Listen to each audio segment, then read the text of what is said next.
দুইজন makeup artist আমার বাড়িতে, কারণ দিদি বিয়ে বাড়িতে যাবে, সাজাতে এসছে। তো চুল বাঁধছে, দুজনা মিলে তালে যুদ্ধ করছে, চুল তো বাঁধা হচ্ছে না। যাই হোক, তো ফাইনালি কি চেহারা বানিয়ে দিল তোমাদেরকে একটু দেখিয়ে দিলাম। আরো বন্ধুরা সঙ্গে থাকো, দেখতে পাবে আর অনেক কিছু বাকি আছে ভিডিওর মধ্যে। ঝুমোতে নতুন একটা ভিডিও নিয়ে আমি আবার হাজির হলাম তোমাদের সামনে। সকালবেলা ঘুম থেকে উঠে যে ভুলটা আমি করেছি এতদিন, তোমরা অনেকে অবশ্য করে থাকো, কারণ এটা নাকি করা ঠিক নয় এখন। কারণ ঘুম থেকে উঠে খালি পেটে বা বাসি মুখে লেবু জল, গ্রিন টি, লিকার চা কিংবা দুধ চা কোনোটাই নাকি খাওয়া উচিত নয়। কারণ কিছু হালকা ফুলকা খেয়ে তারপরে এইগুলো খেতে হবে, বুঝেছো? তো আমি অবশ্য বিস্কিট ভিজিয়ে জল খেয়ে নিয়েছি, এখন খাবো একটু লেবু চা। তো যাই হোক বন্ধুরা, এতে নাকি গ্যাসের সমস্যাটা বেশি বৃদ্ধি পেয়ে যায় যদি খালি পেটে এইগুলো খাওয়া হয়। তার জন্য এটা খাওয়া এখন থেকে বারণ, বন্ধ হয়ে যাবে। কিছু খাওয়ার পরে তবে এইগুলো খাওয়া কন্টিনিউ করতে হবে। তো বন্ধুরা চলো, জল খেয়ে, লেবুর জল খেয়ে আমি চা বসিয়ে দিয়েছিলাম অলরেডি।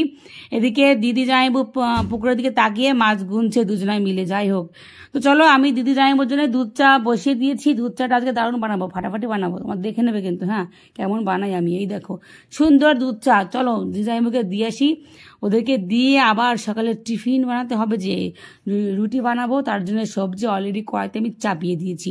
কি সবজি বানাচ্ছি তোমরা দেখবে, না দেখে যাবে কথা বলো দেখি? অবশ্যই দেখবে, আমাকে ভালোবেসে আমার ভিডিওটি কন্টিনিউ করবে বন্ধুরা।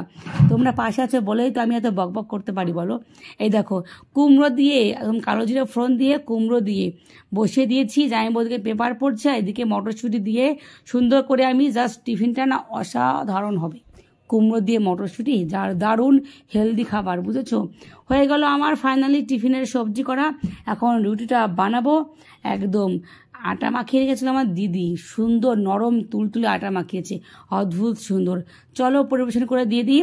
দিদি সাহেব টিফিনটা করে নিল, এবার আমি খেতে বসছি। কি বলতো, কালকের বাসি মাংস ছিল, খাওয়া হয়নি কালকে, আমার টুকু আর আমারই খেতে হবে। বাসি মাংস দিয়ে রুটি দিয়ে গপ গপ করে খেয়ে ওদিকে রান্নাঘর আমাকে আবার ডাকছে, কারণ রান্নাবান্না করতে হবে। খাওয়া দাওয়া করে দিদি আমার মেকআপে বসবে। যাই হোক, তো বন্ধুরা তোমাদের কাজটা শুধু হলো যে আমাকে দেখা আর আমার কথাগুলো শোনা, বুঝেছো? অনেকদিন পরে বকবক করার সুযোগ একটু পেয়েছি। তো চলো, দিদি এসে দিয়ে দেখাচ্ছে যে ক্লিপগুলো হবে কিনা। আমি বললাম যে আমার তো আছে, চিন্তা করছে কেন, আমার তো আছে ক্লিপগুলো, না আমি তো আছি।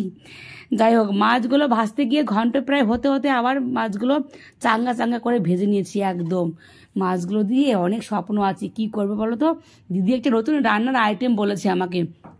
দিদি অবশ্য বেগুন, আলু, পেঁয়াজ সবই একদম মানে সুন্দর করে সাইজ করে কেটে আমার জন্য রেখে দিয়েছে। আমি শুধু রান্না করব, কড়াইতে দেবো আর ব্যাস। আমাকে কীভাবে রান্না করতে হবে সেটা দিদি অবশ্য বলে গেছিলো। তো চলো বন্ধু, দেখা যাক কীভাবে রান্না করি। মশলাটা ভালো করে কষিয়ে নিচ্ছি, দেখতেই পাচ্ছ, হলুদ লবণ দিয়ে মশলা, অল্প মশলা, কারণ রান্নার আইটেমটা অল্প সবজি দিয়ে। তো এই আইটেমটা আমি ফার্স্ট টাইম রান্না করছি, দেখেছি অবশ্যই, একবার দেখেছিলাম ফেসবুকে, তবে দিদির মুখে শুনে আরও ভালো লাগলো আর কি। আইটেমটার প্রতি শ্রদ্ধা বেড়ে গেল। দেখলেই কি করলাম, মশলার পরে আলু দিলাম, তারপরে পেঁয়াজ দিলাম। জীবনে কোনোদিন পেঁয়াজ আমি পরে রান্না করিনি। যাই হোক, টমেটো দিয়ে দিলাম, ভালো করে নাড়াচাড়া করে ভুজে এদিকে মাছটা ভাজা হচ্ছে, পাবদা মাছের ঝাল হবে। লঙ্কা দিয়ে দিলাম, ভিতরে সমস্ত কিছু বার করে দিয়ে খোসা, মানে কাঁচা লঙ্কার শুধু খোসাটা দিলাম। কি বুঝলে? কিছুই বোঝা নেই, দেখে যাও শুধুমাত্র চুপচাপ করে। নাড়ছি ভালো করে কষিয়ে টষিয়ে হালকা একটু জল দেবো বোধ হয়। তার আগে দেখে নিলাম আলুটা একটু গলেছে কিনা। ব্যাস, আলুটা নরম হয়ে গেছে। এবার একটু ঝোল অল্পই দিয়েছিলাম, ঝোল দিয়ে এবার ঝোলটা ফুটবে, আর একটু ঝোল দেবো অবশ্য। ঝোলটা ফোটার পরে দিয়ে দেবো বেগুন দিয়ে ঢুকে দিয়ে আমার কিন্তু অনেকটা রান্না প্রায় হয়েই গেছে, মানে বুঝেই নাও। এবার মাছ দিয়ে নাড়াচাড়া করে ঢেকে দিয়ে মোটামুটি হয়ে যাবে আমার রান্না। অদ্ভুত সুন্দর খেতে লেগেছিল। এত ভালো খেতে যে লাগে আমি জানতাম না ভাই। এরপরে অনেকবারই বানাবো, তোমরা দেখে নেবে, মানে অনেকবার বানাবো এরপরে আর কি। যাই হোক, এই আইটেম দিয়েই ভাত খাওয়া হয়ে যায় মোটামুটি। স্মেলটা কিন্তু দারুণ বেরোচ্ছিলো, আমি রান্না করছিলাম আর স্মেলটা দারুণ বেরোচ্ছিলো, দারুণ। তো চলো, আর কচি ধনেপাতা দিয়ে দিলাম। ওয়াও, কোনো কথা হবে না, মানে এইগুলোই লাগবে এই রান্না করতে, বুঝতে পারছো, যে জিনিসগুলো আমি দিয়েছিলাম।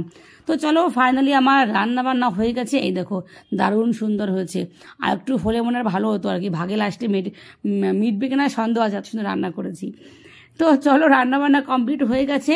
এদিকে আমার বেবি লম্ফজম্প এ ঘর সে ঘর, ওকে সামলাচ্ছি, আর আমি এদিকে রান্না করছি, বুঝতে পারছো। এবার রান্না করবো পাবদা মাছের ঝাল, মশলা কষিয়ে দিয়েছি। এ আবার নতুন রান্না, কি তো আমি অনেকবারই রান্না। আমার ঘল ঘরে এসে গেছে রোদ্দুর, বাইরেও ঝলমলে রোদ্দুর। সকালে ভাবতেই পারিনি যে এত সুন্দর রোদ্দুর এই বেলায় উঠবে, বুঝেছো। পানকৌড়ি জলে ডুব দিচ্ছে আর উপরে উঠে মাছ গিলে গিলে খাচ্ছে, টকটক করে ঢকঢক করে। সুন্দর রোদ্দুর। সকালে যেমন ওয়েদার চলছে না ইদানিং, মানে এখনের সময়টা, মানে এখনের যে রোদ্দুরটা উঠেছে, মানে দারুণ লাগছে, একদম দারুণ লাগছে। মানে কি, আজকে হচ্ছে রামনবমী। তো রামনবমীতে একটাই কথা আছে, জয় শ্রীরাম জয় শ্রীরাম জয় শ্রীরাম। রামনবমীর দিন এত সুন্দর ওয়েদার, এটা হচ্ছে শ্রীরামচন্দ্রের কৃপা নিশ্চয়ই। কারণ ভক্তরা খুব আনন্দ করবে। অযোধ্যা পুরীতে আজকে সোনার অযোধ্যা, ভক্তিমতী অযোধ্যা, বুঝেছো। তো চলো, আমার রান্না প্রায় হয়ে গেছে। এটা হয়ে গেল পাবদা মাছের ঝাল, বুঝেছো। দিদি গেল বারাকপুরে ফুল আনতে, খোপায় ফুল দিয়ে সাজানো হবে, সেই জন্য ফুলটা আনতে গেল। ওদিকে হাজব্যান্ড জয়মু গেল সেলুনে। আমার বেবি কি করছে, পাপান কি করছে, পাপান এ ঘর আর ও ঘর দৌড়ি করছে। আমার রান্না হয়ে গেল, এখন শাকটা রান্না করা বাকি আছে। এই যে বেথো শাক, কখন দিদি সকালেই বেছে রেখেছে, আমি শুধু কাটিং করব আর ভাজবো। চলো, মাছের ঝাল পাবদা মাছের ঝাল।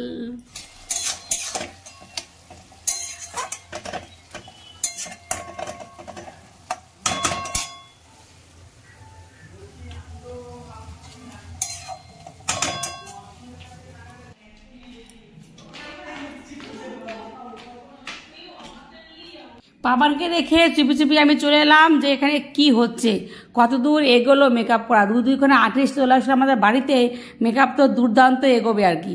কিন্তু এগোতে কত দেখলাম যে এই ঢক করে বসে আছে, মুখে নাকি মেকআপ করা হয়ে গেছে, সেটিং করছে। ভাই, সেটিং করতে গিয়ে দেখি যে মুখের যা সব স্পটগুলো ছিল, তিল সব জেগে উঠেছে ভাই। আর এদিকে চুল নাকি বাঁধতে পারে না, যে মেকআপ করতে আসছিল, এখন দেখি সেই চুলটা ফাইনালি বেঁধে নিল। তো ভাবো তাহলে, চুল বাঁধতে যাকে নিয়ে এসেছিল, তাহলে সে তাহলে কী করলো। যাই হোক, অনেক যুদ্ধ হলো, ওদের মধ্যে হলো, আমার সঙ্গে হলো। আমি বেবিকে সামলে স্নান পুজো করে আমি আবার আসলাম উপরে, দেখলাম যে ফাইনালি কি হচ্ছে। ফাইনালি যা হচ্ছে, শাড়িটা তো মোটামুটি এখন তো কেমন লাগছে দেখে, শাড়িটা লাস্টে আমাকে ধরতে হলো। আর এই যে চুলটা কুকুরে রেখে দিয়েছে, দিদি বলছে চুলটা কি এরকমই থাকবে নাকি উঁচু হয়ে। আমার হচ্ছে না, ওটা টানতে টানতে নিচে নেমে যাবে বাবা। ফাইনালি তো হয়ে গেছে, এই তো ঢক করেছে, তোমরা দেখে নিচ্ছ। আর এদিকে বোন আবার ফটোশ্যুট করছে, আইফোনের ফটো তুলে না দেখালে পরে কি করে হবে বলো দেখি, যে কেমন সাজিয়েছে তো এই। যাই হোক, মেকআপের ভুল ত্রুটি ধরা যায় মেকআপের সামনে, মানে যাকে মেকআপ করছে তার সামনে আসলে পরে, দূর থেকে দেখতে অনেক সুন্দরই লাগে। তো ফাইনালি দিদিকে কিন্তু সুন্দরই লাগছিল, দিদিকে এইভাবে শাড়ি পরালে খুবই সুন্দর লাগছিল আর কি। আর দিদির হাইটটা খুবই সুন্দর।